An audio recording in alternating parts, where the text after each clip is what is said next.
Joining me here is Mr. Vijay Rastogi, who has contested in the Nagar Palika elections thrice and has deep knowledge of the politics in Raebareli. तो Rastogi sir, जैसा कि अभी 2022 का assembly चुनाव आ रहा है और रायबरेली जो कि एक बहुत ही हॉट सीट रही है इंडियन पॉलिटिक्स में, तो आपको क्या लगता है कांग्रेस का इस बार यहाँ पे कैसा प्रदर्शन हो सकता है?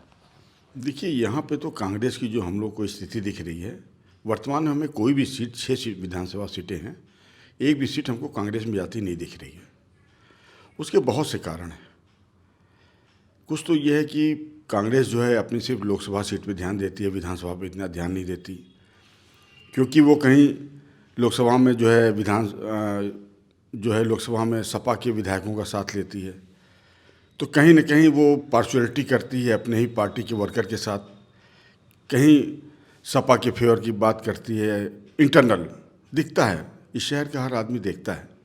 तो इस तरीके से बहुत से कारण हैं और यहाँ पे जो विधानसभा का स्तर है, पार्टी का के पास कोई बेस वोटर भी नहीं बचा हुआ है, तो इसलिए यहाँ कांग्रेस की स्थिति बहुत ख़राब है और हम लोग को तो एक भी सीट नहीं दिखाई दे रही रायबरेली में।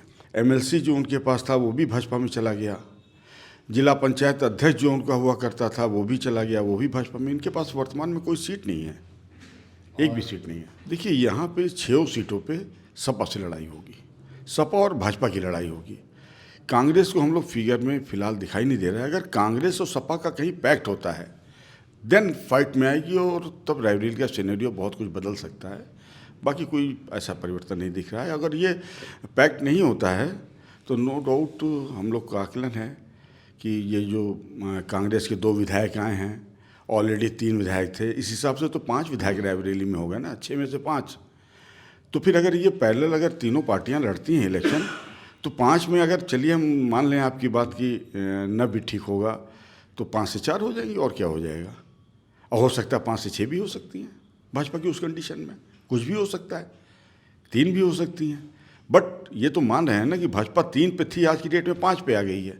जब 3 पे 5 पे आ गई तो 5 से कैलकुलेशन करिए, भाजपा कांग्रेस यहाँ 0 है, तो कैसे आप उम्मीद कर रहे हैं कि कांग्रेस के यहाँ कुछ होगा।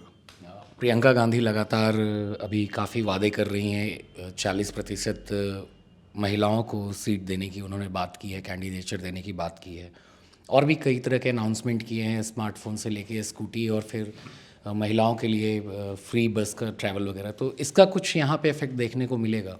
कांग्रेस जब तक अपनी स्ट्रेटजी को नहीं चेंज करेगी, अब हवा में बालू का महल बना रहे हैं।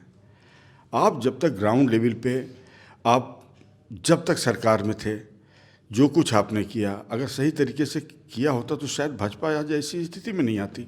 वर्तमान परिस्थितियों में भी है क्या, आप ज़मीन पे नहीं हैं, आपको या तो सही रिपोर्टिंग नहीं मिल रही है, कहीं ना कहीं आप में एक ज़बरदस्ती है। आप जब तक कांग्रेस को पूरे नए तरीके से अपना स्ट्रक्चर के बारे में सोचना पड़ेगा, नई प्लानिंग करनी पड़ेगी। और मैं समझ रहा हूँ कि यहाँ प्रियंका गांधी ने नो डाउट बहुत मेहनत किया यूपी में और उनको माइलेज भी मिला, कवरेज भी मिला, बट ज़मीन पे कहीं यथार्थ में नहीं, उसका कोई फ़ायदा नहीं हुआ है, हमको नहीं दिख रहा कोई फ़ायदा। So this was Mr. Rastogi who clearly said that the Congress is losing its ground very fast in the Raebareli, which is also its family pocket barua. For the New Indian, Anand Singh. For more such fine stories and video reports from field, subscribe to our channel, The New Indian.